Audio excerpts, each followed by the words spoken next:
તો ફ્રાન્સમાંથી પરત ફરેલા વિમાનમાં 21 જેટલા ગુજરાતી મુસાફરોના નામ ખુલ્યા છે, જેઓ પાટણ, બનાસકાંઠા, માણસા, ગાંધીનગર ગ્રામ્ય અને આણંદના રહેવાસી છે. આ રેકેટની તપાસ માટે 4 ટીમો બનાવી છે.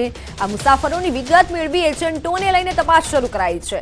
સીઆઈડી ક્રાઇમ દ્વારા તપાસ શરૂ કરવામાં આવી રહી છે. 4 ડીવાયએસપીની 16 પોલીસ અધિકારીઓની ટીમ આ તપાસમાં જોડાઈ છે, જેમાં કબૂતરબાજી અને એજન્ટને લઈને તપાસ શરૂ કરવામાં આવી છે. આ તપાસમાં ભોગ બનનારના નિવેદન લઈ તપાસ વધુ શરૂ કરાશે. આ તપાસમાં એજન્ટો કેટલા પૈસા લીધા, શું વાયદા કર્યા અને ત્યાં ગયેલા લોકોની સ્થિતિની તપાસ શરૂ કરાઈ છે. ગુજરાત સરકારની બ્યુરો ઓફ ઇમિગ્રેશન ભારત સરકારની એજન્સીઓ સાથે કોન્ટેક્ટમાં છે.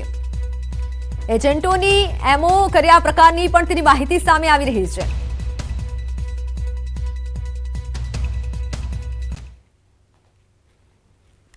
અમે અલગ અલગ 4 ટીમો બનાવીને આ લોકો જે મૂળ વિસ્તારની હાલ સુધી માહિતી મળે છે એમાં મુખ્યત્વે ઉત્તર ગુજરાતના જે બનાસકાંઠા, પાટણ, મહેસાણા છે, સાથે સાથે આણંદ જિલ્લો છે, આના લોકોનું મોટા પ્રમાણમાં સમાવેશ છે.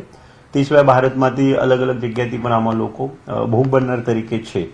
તો એ લોકો હાલ મુંબઈ છે, આપણે ગુજરાતની ટીમ એમના સંપર્કમાં પણ છે અને એ આવે તે આપણે ફરીથી એના સાથે વધુ સારી રીતે સંકલન કરીને કઈ એજન્સી મારફત અને કઈ એજન્ટ મારફત, કઈ ડોક્યુમેન્ટ્સના આધારે, કઈ પ્રોમિસીસ ઉપર એ લોકો ત્યાં જવાના પ્રયાસ કરતા હતા, ભૂતકાળમાં એના પહેલા કેટલા લોકો એવી રીતે ગયા છે, ભવિષ્યમાં કેટલા લોકો જવા માટે લાઇનમાં છે અથવા પ્રોસેસ કરી રહ્યા છે.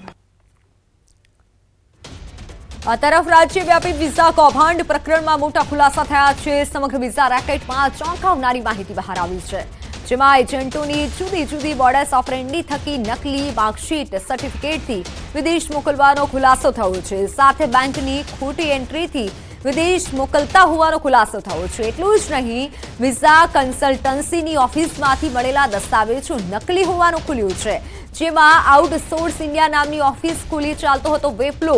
આ પ્રકરણમાં અત્યાર સુધીમાં 5 ફરિયાદી અને 7 આરોપીઓની ધરપકડ થઈ ચૂકી છે. ગોરખધંધાના મૂળ સુધી પહોંચવા સીઆઈડી ક્રાઇમ તપાસ કરી રહી છે. હાલમાં પાટણ, બનાસકાંઠા, ગાંધીનગર, મહેસાણા, ઊંઝા, આણંદના એજન્ટો આ વેપલામાં સામેલ હોવાની વાત બહાર આવી છે.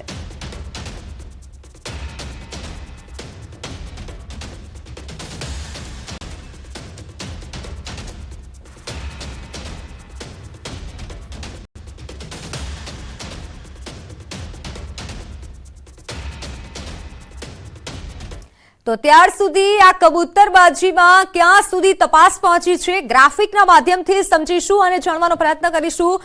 ફસાયેલા ગુજરાતીઓ સ્વદેશ આવ્યા બાદ તપાસ હાથ ધરવામાં આવી છે. સીઆઈડી ક્રાઇમે 100 થી વધુ અધિકારીઓની ટીમ બનાવી છે. સીઆઈડી ક્રાઇમે હાલ તપાસ હાથ ધરી છે. પરત ફરેલાઓમાંથી 21 ગુજરાતી પ્રવાસીના નામ ખુલ્યા છે. 21 જેટલા ગુજરાતી પ્રવાસી છે. પરત ફરેલા ગુજરાતી પ્રવાસીઓના હવે નિવેદન પણ લેવામાં આવશે અને આગળ વધુ તપાસ હાથ ધરવામાં આવશે, જેમાં બનાસકાંઠા, પાટણ, મહેસાણા, આણંદના લોકો ભોગ બન્યા હોય તેવું સામે આવ્યું છે. તો ડુપ્લિકેટ દસ્તાવેજોથી વિદેશ મોકલવાનું આ સમગ્ર કૌભાંડ હતું. સીઆઈડી ક્રાઇમે અઠવાડિયામાં 5 જેટલી ફરિયાદ નોંધી છે. 7 આરોપીઓની અત્યાર સુધીમાં ધરપકડ પણ થઈ ચૂકી છે. વધુ તપાસ હાથ ધરવામાં આવી છે અને 6 શહેરોના વિઝા એજન્ટો શંકાના દાયરામાં છે. જે પણ એજન્ટ છે તેને છોડવામાં નહીં આવે. કાર્યવાહી તે એજન્ટ પર થશે. પાટણ, બનાસકાંઠા, ગાંધીનગર, મહેસાણા, ઊંઝા અને આણંદના આ તમામ જે છે રહેવાસી હતા. તો અન્ય સમાચારો પર નજર કરીએ તો ખેડામાં લાખોનો દારૂ ઝડપવાનો મામલો. ઠાસરા પોલીસની બેદરકારીને લઈને એસપીએ કાર્યવાહી આરંભી છે. એસપીએ પીએસઆઈ એનએમ બારોટની બદલી કરી છે. ઠાસરા પીએસઆઈની મિસિંગ સેલમાં બદલી કરવામાં આવી છે.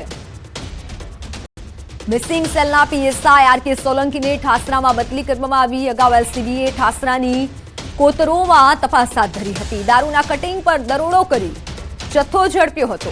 1200 પેટીથી વધુ માત્રામાં દારૂનો જથ્થો ઝડપાયો હતો.